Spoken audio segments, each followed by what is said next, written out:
It's like this is the clearest like fixed fight you're ever gonna see. But look at this guy holding his hands out and watch. Watch it.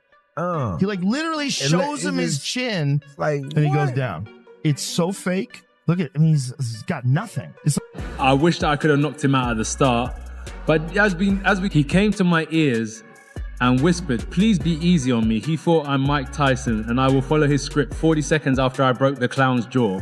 We are boxers, not content creators. I wish that I could have knocked him out at the start, but as we saw. The day after I woke up and told my wife, "Why did I do that?" I don't know. I just don't know what the hell goes on. One thing, I had a very hard moment in that part of my life, but I assure you in that age, I could have put that clown in the first round, but I sold my soul. Only takes so much. And at a certain, like that one that he got from Joshua, say if you have like a punch card, you have like so many punches that you can get in your life, which I believe you do. I believe there's a certain number. That one was like 10 bunches. Yeah. That was like, it was a lot of concussion. Some people shrug this off and say it's just boxing. Injuries happen, and everyone should move on. But that argument ignores the bigger picture. This wasn't presented as a normal boxing match. It was sold as something credible and legitimate without fully earning that status. When promotion races ahead of reality, someone eventually absorbs the cost. Here, that cost showed up in broken bone, exposed metal, and the kind of long-term damage nobody wants to openly take responsibility for. Joshua's gigantic. He's so big. He's so much bigger. So, of course, like his punch that he knocks Tyron Woodley out cold with, Joshua just eats it. Yeah. Because he's a giant. Yeah. He's a fucking giant man. So big, dude. He's so big. I don't see Jake Paul as a villain. I see him as a product. And products are often pushed harder and harder until they fail. When failure happens, blame gets passed around from the people who built it, to the person using it, to the environment, and finally to bad luck. But luck doesn't schedule fights. People do. And every decision carries consequences, whether anyone wants to own them afterward or not. What's coming next is a cooling effect. Fighters will think twice. Athletic commissions will start asking tougher questions. Insurance companies will tighten their rules. And when the easy money disappears, loyalty fades quickly. Praise turns into distance. Fans may enjoy spectacle, but they still hunger for something real. Anthony Joshua delivered exactly that in its most raw and honest form, and that makes it much harder to keep selling watered-down versions of reality in the future. Paul, pin him down and hurt him. That has been the request leading up, and that was on my mind. It took a bit longer than expected, but the right hand finally found it. Then the rumors started. Just days after the fight, claims began circulating that Jake Paul had tried to bribe Anthony Joshua before the match. I can't stop replaying the Anthony Joshua knockout in my mind. Each time it runs back, it feels worse, because this wasn't only about Jake Paul getting injured. It was a business model crashing headfirst into real violence in front of millions of people. When that happens, promoters, executives, and partners don't rush toward truth. They rush toward control, toward leverage, silence, protection, and damage management. You can feel that strain in every carefully worded statement and every question that goes unanswered right now. Jake Paul never followed the traditional boxing path. He built a tightly controlled environment where opponents were chosen, risks were negotiated, stories were softened, and outcomes were managed. That system only works as long as everyone agrees to play along. The moment Anthony Joshua refused to cooperate and fought like a real heavyweight, the illusion shattered instantly, and confidence gave way to panic. It seemed to me like sparring. Yeah. When I watched it, which, look, I paid for it. They got me. I thought it was going to be a real fight, but I'm not mad. $1 million on That's the hold. problem. Yeah. That's why, look, maybe it was a real fight. Maybe that's just the level that they both fight at. But, it seemed a little sus, People keep calling it bravery. And yes, stepping into the ring with Anthony Joshua takes courage. But courage without judgment becomes liability. And liability is something networks insure against, while fighters are the ones who take the damage. That's why this entire situation feels wrong. Someone approved this matchup knowing the gap in experience, the danger involved, and the likely outcome. Approval always means responsibility, even when no one wants to claim it. What makes this truly unsettling isn't just the injury. It's the precedent. Once an influencer brand is allowed to test itself against elite heavyweight power, there's no pretending the limits are unknown anymore. Every future crossover fight now lives under the shadow of Anthony Joshua's right hand, stripping promoters of any plausible deniability in one violent, unforgettable moment. I mean, I never felt it was anything other than entertainment. I'm not surprised that Anthony Joshua could have knocked Jake Paul out anytime he wanted to. He didn't want to. So why didn't he? Because, well, when you're on a platform like Netflix that turns one-part episodes into a 6-part series, why would you think that part of their entertainment model is to have a 30-second fight? Why? You watch a Netflix series, you can watch it and you can go, well, I get the gist of it. Why have you got to turn it into 10 episodes? Because I'm dying with boredom after episode. Are you telling me that Netflix probably emphasised, listen, guys, take this as long as you can? Anthony Joshua didn't step, irrespective, I sat to all these guys, whether it be Spencer or Paul Smith, talking about the fact that Jake Paul couldn't run, didn't have the footwork to be able to move around. None of this should have come as a surprise. Not the exact punch, but the aftermath. Boxing history is full of moments where entertainment went beyond common sense and paid the price. It usually starts as a joke, turns into curiosity, then concern, and finally regret. Right now, the sport sits squarely between concern and regret. That's the stage where narratives quietly shift and timelines get rewritten behind closed doors. I don't believe everyone involved was naive.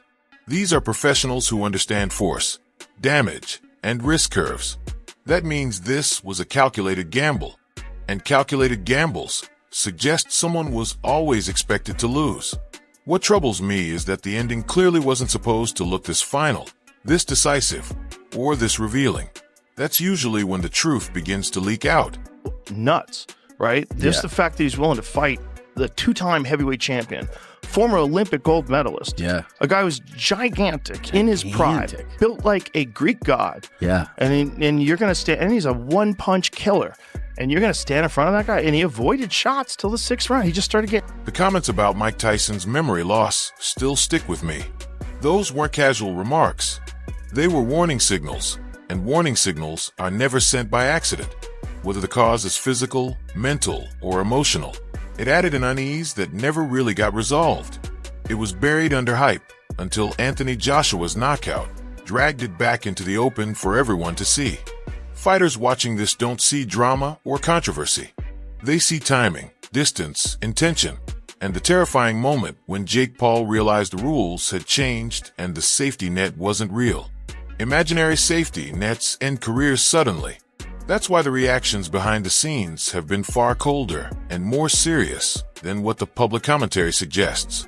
I told everyone, though, that I would do better than Francis and that Francis kind of got no chin. So Francis low-key soft. You made it further than Francis. Yeah. So I mean, by 6, he won 6 rounds. You know what that means. Joe Rogan's change in tone after the fight wasn't about outrage or moral judgment. It was recognition.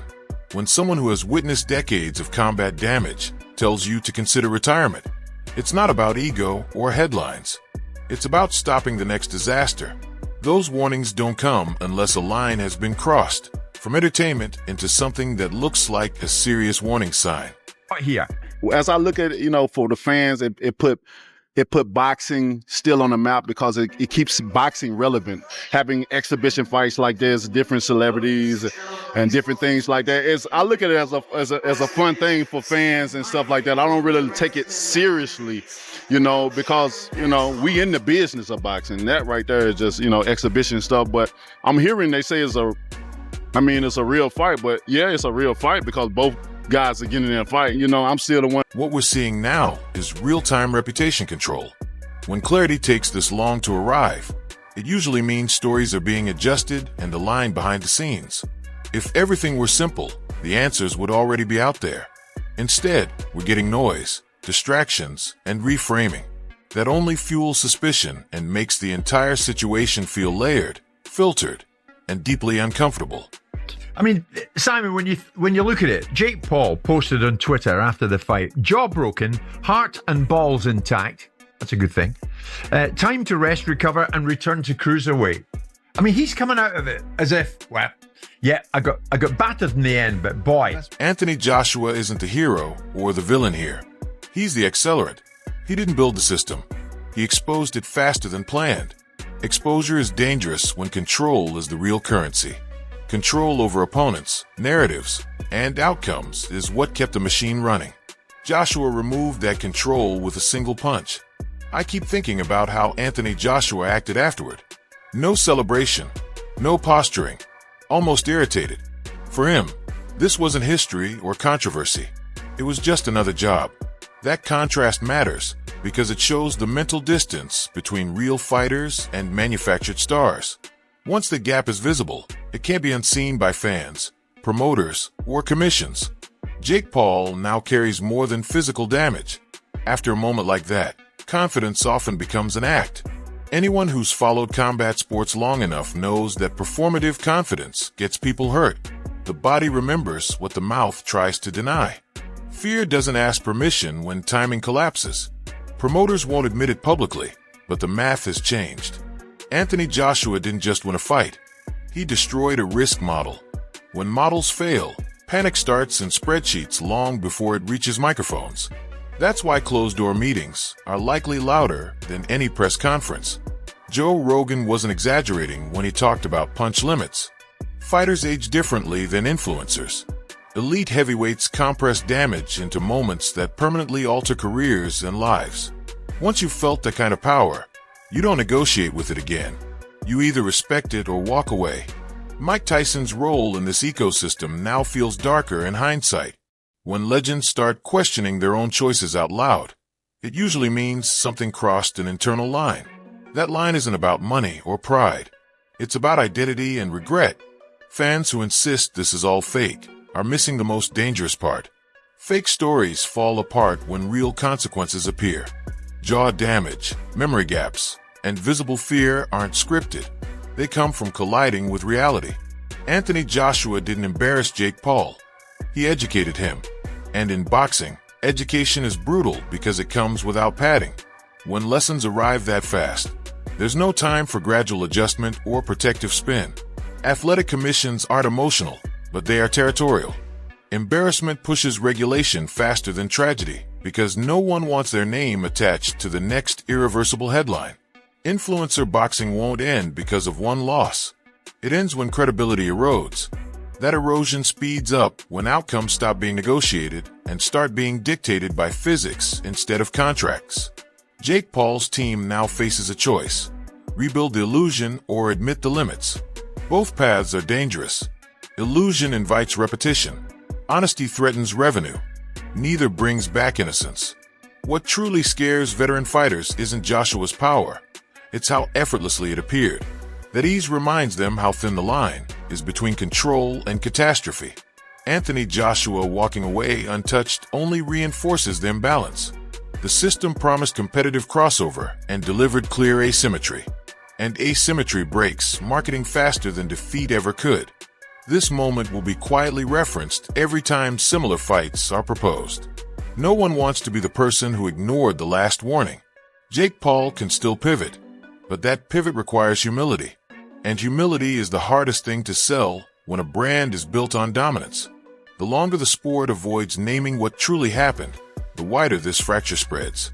Boxing has survived many scandals, but it has never survived pretending that physics can be negotiated.